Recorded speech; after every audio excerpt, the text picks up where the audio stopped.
ಜನಸೇವೆಯೇ ಜನಾರ್ದನ ಸೇವೆ ಎಂಬ ಮಾತಿದೆ. ಆ ಮಾತು ಈ ವ್ಯಕ್ತಿಗೆ ಸೂಕ್ತವೆನಿಸುತ್ತೆ. ತನ್ನ ಬದುಕಿನ ಇಡೀ ಜೀವನವನ್ನು ರೈತರಿಗಾಗಿ, ಬಡವರಿಗಾಗಿ, ದೀನದಲಿತರಿಗಾಗಿ, ತನ್ನ ಊರಿನ ಏಳಿಗೆಗಾಗಿ ಮೀಸಲಿಟ್ಟ ನಾಯಕ. ಯಾವುದೇ ಜಾತಿ ಭೇದ ಭಾವವಿಲ್ಲದೆ ಎಲ್ಲರಿಗೂ ಸಾಮಾಜಿಕ ನ್ಯಾಯ ಒದಗಿಸಿಕೊಡುವಲ್ಲಿ ಹಗಲಿರುಳು ಶ್ರಮಿಸಿದ ಶ್ರಮಜೀವಿ. ಸೇವಾ ಕ್ಷೇತ್ರದಲ್ಲಿ ಮಾತ್ರವಲ್ಲದೆ ಕಲೆ, ಶಿಕ್ಷಣ, ರಾಜಕೀಯ, ಸಾಮಾಜಿಕ, ಆರ್ಥಿಕ ಕ್ಷೇತ್ರದಲ್ಲಿಯೂ ತಮ್ಮದೇ ಆದ ಛಾಪು ಮೂಡಿಸಿ ಜನರ ಮನಸ್ಸಲ್ಲಿ ಅಚ್ಚಳಿಯದೆ ಹಚ್ಚೆಯಾಗಿ ಉಳಿದವರೇ ಶ್ರೀ ನೀಲಕಂಠಗೌಡ ಚನ್ನಬಸವನಗೌಡ ಪಾಟೀಲ್. ಇವರು NC ಪಾಟೀಲ್ ಎಂದೇ ಪ್ರಖ್ಯಾತರು. ಇವರು ಉತ್ತರ ಕರ್ನಾಟಕದ ಹೆಬ್ಬಾಗಿಲು ಎಂದೇ ಕರೆಯಲ್ಪಡುವ ಹಾವೇರಿ ಜಿಲ್ಲೆಯ ಸಂತರನಾಡಿನ ಶಿಗ್ಗಾಂವಿ ತಾಲೂಕಿನ ಕುನ್ನೂರು ಗ್ರಾಮದ ಬಡ ಕೃಷಿಕ ಕುಟುಂಬದಲ್ಲಿ ಶ್ರೀ ಚನ್ನಬಸವನಗೌಡ ಈರಮ್ಮ ದಂಪತಿಯ 4ನೆಯ ಮಗನಾಗಿ ನವೆಂಬರ್ 26, 1964ರಲ್ಲಿ ಜನಿಸಿದರು. ಇವರು ಪ್ರಾಥಮಿಕ ಶಿಕ್ಷಣವನ್ನು ಸರ್ಕಾರಿ ಹಿರಿಯ ಪ್ರಾಥಮಿಕ ಶಾಲೆ ಕುನ್ನೂರಿನಲ್ಲಿ ಪೂರ್ಣಗೊಳಿಸಿ ಪ್ರೌಢ ಶಿಕ್ಷಣವನ್ನು ಸಂತ ಶಿಶುವಿನಾಳ ಶರೀಫ ಶಿವಯೋಗೇಶ್ವರ ಶಾಲೆ ಶರೀಫಗಿರಿ ಶಿಶುವಿನಹಾಳದಲ್ಲಿ ಮುಗಿಸಿದರು. ಉನ್ನತ ವಿದ್ಯಾಭ್ಯಾಸವನ್ನು ವಿದ್ಯಾಕಾಶಿ ಎಂದೇ ಹೆಸರುವಾಸಿಯಾದ ಧಾರವಾಡ ಜಿಲ್ಲೆಯ ಬಾಸೆಲ್ ಮಿಷನ್ ಟ್ರೈನಿಂಗ್ ಕಾಲೇಜಿನಲ್ಲಿ CPEd ಮುಗಿಸಿದರು. ಅಂದಿನ ಅವಧಿಯಲ್ಲಿ CPEd ಎಂಬುದು ಉನ್ನತ ವ್ಯಾಸಂಗ. ಅವರ ಈ ವಿದ್ಯಾಭ್ಯಾಸಕ್ಕಾಗಿ ಆರಾಮಾಗಿ ಸರ್ಕಾರಿ ನೌಕರಿಯನ್ನು ಪಡೆಯಬಹುದಿತ್ತು. ಆದರೆ ಅದ್ಯಾವುದಕ್ಕೂ ಒಲವು ತೋರದೆ ಜನಸೇವೆಯೇ ಜನಾರ್ದನ ಸೇವೆ ಎಂಬ ಕನಸು ಹೊತ್ತು ನಿಸ್ವಾರ್ಥ ಮನೋಭಾವದಿಂದ ಜನರ ಸಾಮಾಜಿಕ ಸೇವೆಗೆ ಮುಂದಾದರು. ಸಾಮಾಜಿಕ ಸೇವೆಯಲ್ಲಿ ನಿರತರಾಗಿ ಹೆಸರುವಾಸಿಯಾಗಿದ್ದ ಇವರು 1993ರಲ್ಲಿ ಶ್ರೀಮತಿ ಸುನಂದ ಅವರನ್ನು ಹಿರಿಯರ ಸಮ್ಮುಖದಲ್ಲಿ ವಿವಾಹವಾಗಿ ದಾಂಪತ್ಯ ಜೀವನಕ್ಕೆ ಕಾಲಿಟ್ಟರು. ಇವರ ದಾಂಪತ್ಯಕ್ಕೆ ಸಾಕ್ಷಿಯಾಗಿ ಷಣ್ಮುಖ ಗೌಡ್ರ, ಶಿವಕಾಂತ ಗೌಡ್ರ ಹಾಗೂ ಈರಮ್ಮ ಎಂಬ ಮಕ್ಕಳಿದ್ದಾರೆ. ಬಡ ಕೃಷಿ ಕುಟುಂಬದಲ್ಲಿ ಜನಿಸಿದ ಅವರಿಗೆ ಕೃಷಿಯಲ್ಲಿ ತನ್ನೂರಿಗೆ ಫಸದನ್ನು ಏನಾದರೂ ಕೊಡುಗೆ ಕೊಡಬೇಕೆಂಬ ತುಡಿತದಿಂದ ಕುನ್ನೂರು ಗ್ರಾಮ ಪಂಚಾಯಿತಿ ವ್ಯಾಪ್ತಿಗೆ ಒಳಪಡುವ ವಾರಿ ಮಲ್ಲಪ್ಪನ ಜವಳಕ್ಕೆ ಹೊನ್ನಗದ್ದೆ ಡ್ಯಾಮ್ ಎಂದು ನಾಮಕರಣ ಮಾಡಿದರು. ಅಲ್ಲಿಯೇ ಡ್ಯಾಮ್ ನಿರ್ಮಿಸಿ ಸುತ್ತಲಿನ 10 ಹಳ್ಳಿಗಳ ರೈತರಿಗೆ ನೀರಾವರಿ ಕಲ್ಪಿಸಿಕೊಡಬೇಕೆಂಬ ಅತಿ ದೊಡ್ಡ ಕನಸು ಕಂಡಿದ್ದ ಭಗೀರಥ ಈ ಕನಸನ್ನು ಕೇವಲ ಕನಸಿಗೆ ಮಾತ್ರ ಸೀಮಿತಗೊಳಿಸಲಿಲ್ಲ. ನನಸು ಮಾಡಲು ಅಗತ್ಯ ದಾಖಲೆಗಳನ್ನು ಹಿಡಿದು ಯೋಜನೆಯ ರೂಪರೇಷೆಗಳನ್ನು ಹಿಡಿದು ಹಳ್ಳಿಯಿಂದ ದಿಲ್ಲಿಯವರೆಗೂ ತಮ್ಮ ಕನಸನ್ನು ಬೆನ್ನಟ್ಟಿ ಹೊರಟರು. ಕಾರಣಾಂತರಗಳಿಂದ ಡ್ಯಾಮ್ ಕಟ್ಟುವ ಮಹತ್ತರ ಕನಸು ನನಸಾಗಿಯೇ ಉಳಿಯಿತು. ಅಷ್ಟಾದರೂ ಎದೆಗುಂದಲಿಲ್ಲ. ರೈತರಿಗಾಗಿ, ರೈತರ ಧ್ವನಿಯಾಗಿ ನಿರಂತರ ಹೋರಾಟ ಮಾಡುತ್ತಾ ಬಂದರು. ರೈತರ ಹೋರಾಟದ ಪ್ರತಿಫಲವಾಗಿ 1990ರಲ್ಲಿ ರೈತ ಸಂಘಟನೆಯ ಶಿಗ್ಗಾಂವ ತಾಲೂಕಾ ಅಧ್ಯಕ್ಷರಾಗಿ ಆಯ್ಕೆಯಾಗಿ ರಾಜಕೀಯಕ್ಕೂ ಮುನ್ನುಡಿ ಬರೆದರು. ತದನಂತರ ಸ್ಥಳೀಯ ಚುನಾವಣೆಗಳಲ್ಲಿ ಸ್ಪರ್ಧಿಸಿ ಕುನ್ನೂರು ಗ್ರಾಮ ಪಂಚಾಯಿತಿಗೆ ಸದಸ್ಯರಾಗಿ ಆಯ್ಕೆಯಾಗಿ ಉಪಾಧ್ಯಕ್ಷರಾಗಿ ಕಾರ್ಯನಿರ್ವಹಿಸಿದರು. ಚುನಾಯಿತರಾದ ತಕ್ಷಣ ಸಿಕ್ಕ ಅಧಿಕಾರವನ್ನು ದುರುಪಯೋಗ ಮಾಡಿಕೊಳ್ಳಲಿಲ್ಲ. ಗ್ರಾಮದ ಅಭಿವೃದ್ಧಿಗೆ ಮುಡುಪಾಗಿಟ್ಟರು. ಗ್ರಾಮಕ್ಕೆ ಅವಶ್ಯಕತೆ ಇದ್ದ ಗ್ರಾಮ ಪಂಚಾಯಿತಿ ಕಟ್ಟಡ, ಬಡ ಮಕ್ಕಳ ವಿದ್ಯಾಭ್ಯಾಸಕ್ಕೆ ಅನುಕೂಲಕ್ಕಾಗಿ ಬೇರೆ ಊರಿಗೆ ಮಂಜೂರಾದ ಪ್ರೌಢಶಾಲೆಯನ್ನು ತನ್ನೂರಿಗೆ ತಂದ ಕೀರ್ತಿಯೂ ಕೂಡ ಶ್ರೀ NC ಪಾಟೀಲ್ ಅವರದು. ಅವರ ಅಭಿವೃದ್ಧಿ ಕಾರ್ಯ ತನ್ನೂರಿಗೆ ಮಾತ್ರ ಸೀಮಿತವಾಗಿರಲಿಲ್ಲ. ಪಂಚಾಯಿತಿ ವ್ಯಾಪ್ತಿಯ ಹಳವ ತರ್ಲಘಟ್ಟಕ್ಕೂ ಶಾಲೆ ಮಂಜೂರು ಮಾಡಿಸುವಲ್ಲಿ ಪ್ರಮುಖ ಪಾತ್ರ ವಹಿಸಿ ಶಿಕ್ಷಣ ಪ್ರೇಮಿ ಎನಿಸಿಕೊಂಡರು. ನೋಡಿ, ಅವ್ರು ಸಣ್ಣಂದಿರ್ತ ನೋಡ್ಕೊಂಡು ಬಂದೆವು. ಅವರಂಥ ವ್ಯಕ್ತಿ ನಮ್ಮ ಊರಾಗ ಇದ್ದಿದ್ದಿಲ್ಲ. ಅವ ಚಲೋ ಮನುಷ್ಯ. ಏನೋ ಒಂದು ಇದರಿಂದ ಅವಾಗ ಒಂದು ಕಾಯಿಲೆ ಸೇರಿ ಹಂಗಾದ. ನಮಗೆಲ್ಲ ಒಳ್ಳೆ ಕೆಲಸ ಮಾಡ್ಯಾರ. ನಮ್ಮ ಊರಾಗ ಆಯ್ತು, ಹೊರಗಡೆ ಆಯ್ತು, ಎಲ್ಲ ಚಲೋ ಮಾಡ್ಯಾರ.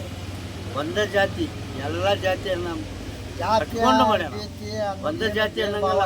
ಇವತ್ತು ಮುಸಲ್ಮಾನರನ್ನು, ಸುಳ್ಗಾರನ್ನು, ಲಿಂಗಾಯತರನ್ನು, ಗೌಡರನ್ನು, ಜೈನರನ್ನು ಎಲ್ಲರೂ ನಮ್ಮವ್ರಂತ ಭಾವಿಸ್ಕೊಂಡು ಅವ ಇದು ಆದ. ಏನು ಮಾಡು, ಅವನ್ನ ಸಣ್ಣಂದಿರ್ತ ನೋಡ್ಕೊಂಡಿದ್ವಿ. ಅವನ್ನ ಒಂದು 18-17 ವರ್ಷದಿಂದ ಅವ್ರ ರಾಜಕೀಯಾಗ ಒಟ್ಟು ತಲೆ ಇತ್ತು. ಅದ್ರಾಗ ಬಂದು ನಾವು ಕಮ್ತಾನ ಮಾಡ್ದ. ಕಮ್ತಾನ ಚಲೋ ಮಾಡಿದ್ನ. ಒಂದು 15-20 ವರ್ಷ ಹೋದ ಅಲ್ಲಿ ಭೂಮಿ ಒಂದು 20-30 ಎಕರೆ ಜಮೀನು ಅವ್ರದ್ದು ನೌಲಗತಿ ಐತಿ. ಅಲ್ಲಿ ವಸ್ತಿನೂ ಇದ್ದ, ಗಳೇನು ಹೊಡೆದಾನ ಎಲ್ಲ ಮುಚ್ಚ. ಅಲ್ಲಿಂದ ಹಾಗೊಟ್ಟು ರಾಜಕಾರಣಿಗೆ ಸೇರಿದ್ವಿ ನಾವು. ಸೇರ್ಕೊಂತ ಮೊದಲು ಪಂಚಾಯತ್ಗೆ ಆರಿಸಿ ಬಂದ. ಪಂಚಾಯತಿಂದ ಅವಾಗ ಜಿಲ್ಲಾ ಇದಕ್ಕೆ ಜಡ್ಪಿಗೆ ಅವ್ರ ಬಗ್ಗೆ ನಾವು ಹೇಳೋದು ಅನ್ನೋದಂದ್ರೆ ಏನು, ಅವನು ಎಷ್ಟು ವರ್ಣ ಮಾಡಿದ್ರು ನಮಗೆ ಕಮ್ಮ. ಅವನು ನಮ್ಮ ಊರಲ್ಲಿ ಮಾತ್ರ ಯಾರಿಗೂ ಕೆಟ್ಟ ಬಯಸಿಲ್ಲ. ಚಲೋ ಹುಡುಗ. ಅವನೊಂದು ತೇರು ಎಳ್ದಂಗೆ ಆಗೈತಿ ನಮ್ಮ ಊರಾಗ. ಅಂತ ಬೇಕಾದ ಶ್ರೀಮಂತರದಾರ ಸತ್ತಾರಂದ್ರು ಆ ವರ್ಣ ಆಗಿದ್ದಿಲ್ಲ. ಎಲ್ಲ ಈ ರಾಜಕಾರಣಿ ಜನನ ಕೂಡಿತ್ತವು. ಮತ್ತು ಇಲ್ಲೊಂದು ಪಂಚಾಯತಿ ಕಟ್ಸ್ಯಾರ. ಊರ ಬಗ್ಗೆ ಅಡ್ಡಾಡಿ ಕೆಲಸ ರೈತರಿಗೆ ಕೆಲಸ ಕೊಡಿಸ್ತಿದ್ರು. ಅವೆಲ್ಲ ಊರು ಗಟಾರ ಪಟಾರ ಅವನ್ನೆಲ್ಲ ಕೆಲಸ ಮಾಡಿಸ್ತಿದ್ರು. ಈಗಾದರೂ ಅವ್ರ ಮಕ್ಕಳಾದರೂ ಅದೇ ಕೆಲಸನ ಮಾಡ್ತಾಯಿದ್ರು.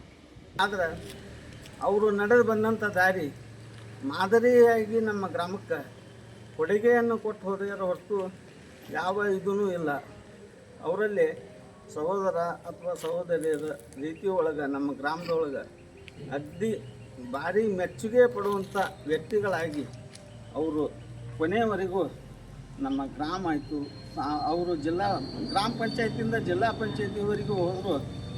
ಅವರು ನಿಸ್ವಾರ್ಥ ಸೇವೆಯಿಂದ ಯಾವುದೇ ಒಂದು ಇದಕ್ಕೂ ಸೇವೆಯನ್ನು ಸಲ್ಲಿಸಿ ತಮ್ಮ ಹೆಸರನ್ನು ಅಜರಾಮರವಾಗಿ ನಮ್ಮ ಗ್ರಾಮ ಆಯಿತು ತಮ್ಮ ಜಿಲ್ಲಾ ಪಂಚಾಯತಿ ಇದರೊಳಗೆ ಉಳಿಸ್ಕೊಂಡು ಬೆಳೆಸ್ಕೊಂಡು ಬಂದಾರ.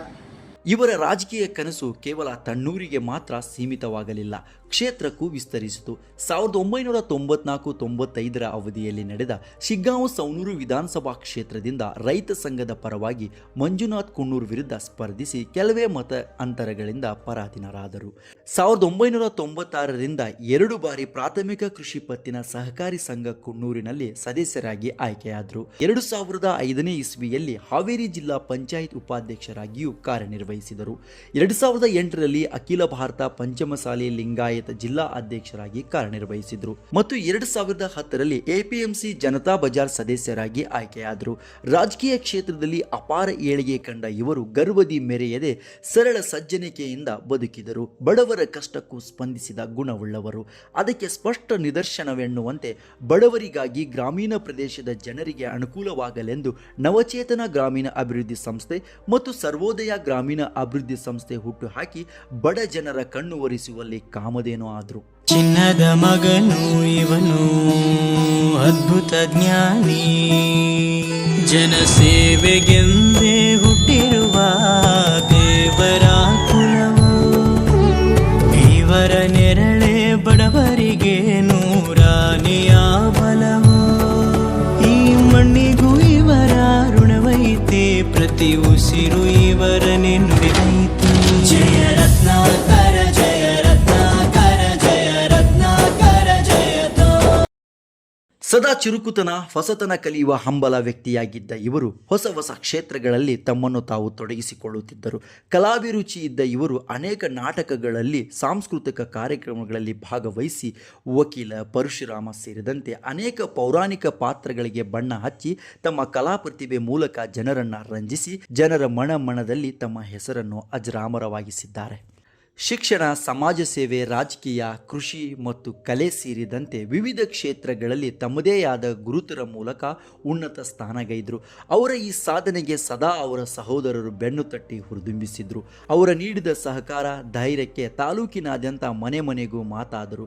ತಾಲೂಕಿನ ಮನೆ ಮಗನಾಗಿ ಬೆಳೆದರು NC ಪಾಟೀಲ್ ಅವರು. ಇಷ್ಟೆಲ್ಲ ಅಧಿಕಾರವನ್ನು ಪಡೆದರೂ ತನಗಾಗಿ, ತನ್ನವರಿಗಾಗಿ ಏನು ಮಾಡಿಕೊಳ್ಳದೆ ಜನರ ಸೇವೆಗೆಂದೇ ಇಡೀ ಜೀವನವನ್ನು ಮುಡಿಪಾಗಿಟ್ಟು ಸರಳ ಸಜ್ಜನಿಕೆಯಿಂದ ಅಜಾತ ಶತ್ರುವಾಗಿ ಬದುಕಿ ಬಾಳಿ ಅನಾರೋಗ್ಯದ ಸಮಸ್ಯೆಯಿಂದ ಜುಲೈ 9, 2025ರಂದು ದೈವಾಧೀನರಾದರು. ಒಂದು ಮುತ್ತಿನ ಕಥೆಯ ಹೇಳಿತು ಈ ಬಂದೆ, ಆ ಕಥೆಯಲ್ಲಿದ್ದ ರಾಜನಂಗೆ ನೀನು ಬಂದೆ. ಯೋಗವು ಒಮ್ಮೆ ಬರುವುದು ನಮಗೆ, ಯೋಗ್ಯತೆ ಒಂದೇ ಉಳಿವುದು ಕೊನೆಗೆ. ಪ್ರತಿ ಹಂತದಲ್ಲೂ ಬದುಕಿನ ಪಾಠವನ್ನು ಹೇಳಿಕೊಟ್ಟು ಬದುಕಿದರೆ ಹೀಗೆ ಬದುಕು ಎಂಬ ಬದುಕಿನ ದಾರಿ ತೋರಿಸಿಕೊಟ್ಟು ನಮ್ಮನ್ನು ಅಗಲಿದ NC ಪಾಟೀಲ್ ಅವರ ಜೀವನ ಎಲ್ಲರಿಗೂ ಮಾದರಿ. ಧನ್ಯವಾದಗಳು.